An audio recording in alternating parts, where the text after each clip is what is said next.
Well, Norman Hammond is an ABC reporter and roving international correspondent. He travelled back to his native Canada twice this northern summer, most recently in the past few weeks, and he joins us in the studio. Norman, great to have you with us. Good to be here.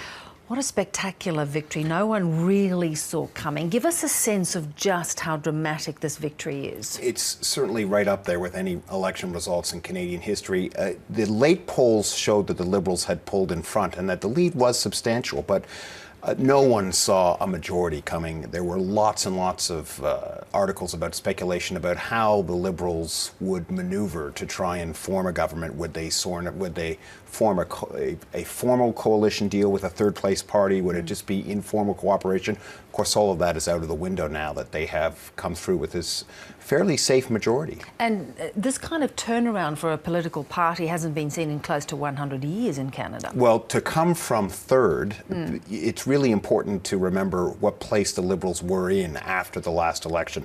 They had 34 seats in Parliament and they were the third-place party. They were nowhere near the official opposition status. And there were a lot of people saying that this could be the end of the Liberal Party, that their base has basically crumbled, they have no fundraising capability. And Justin Trudeau really rose to the leadership on some of the back of that speculation that he could be the savior of the party. And that was roundly derided by critics.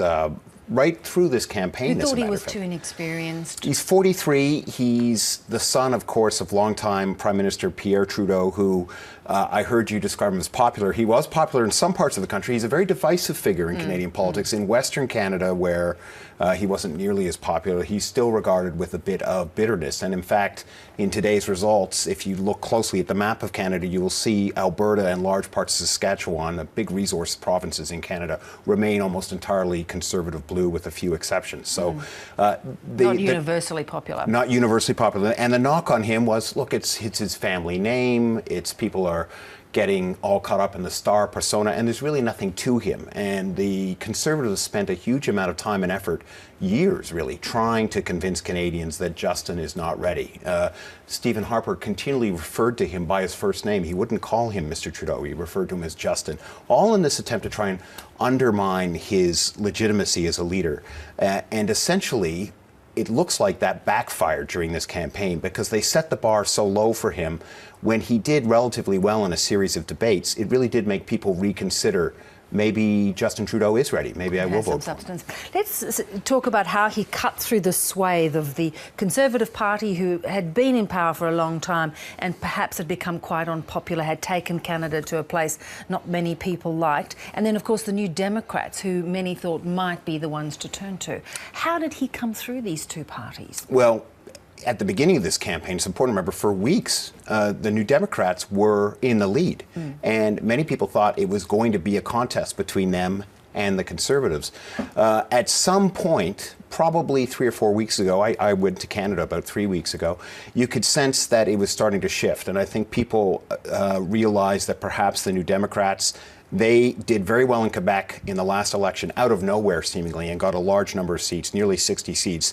And that seemed to be fading, their support there. And I think that made a lot of people think, if you were someone who was opposed to Stephen Harper and wanted to see change, as you and I were discussing before off camera, he of course was going for his 4th mandate. That's a long time to be around, nearly 10 years.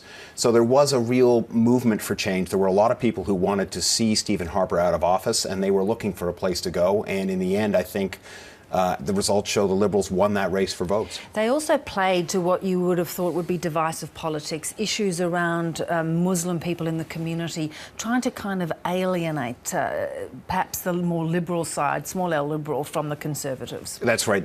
This is sort of where Australian political consultant Linton Crosby came in. He arrived, and not soon after, coincidentally, the Conservative Party began to really promote this idea. There was an issue in the campaign about a woman who wears a face-covering niqab who wanted to take her citizenship ceremony wearing that. And the NDP and the Liberals, to some extent, both came out and said, no, we don't support any attempt to block this woman. She should be able to do what she wants. And the Conservatives really ran with that issue. When I was in Canada, a lot of people were talking about that issue. That was the issue. And it kind of backfired on them. It looks like it did. It looks like it did. Does he have a mandate? Obviously, he's talked about his financial plan. He wants to invest heavily. This is Justin Trudeau in infrastructure. Does he have carte blanche to do that now, do you think? That is going to give him a lot of breathing room because the NDP, the Social Democrats, were so concerned that people would assume they were financially irresponsible. They made this pledge that they were going to balance the budget. Of course, the Conservatives were running on their economic rhetoric, we're going to balance the budget. So to find some breathing room early on in the campaign, the Liberals came out with this rather surprising policy that we are not going to pledge to balance the budget right away. In fact, we're going to run 3 years of deficits, and some of them will be quite large. And we're going to use those deficits to invest in infrastructure, particularly in cities and the healthcare system. That set them apart, but it also means now they don't have people looking at them, expecting them to balance the budget right away for 3 years. Mm-hmm. Of course, in 4 years, they're going to go into another election, and if the economy is a mess, they may pay the price. So. Really good to get your insight. Thanks for coming in, Norman. No worries. Norman Hermant there.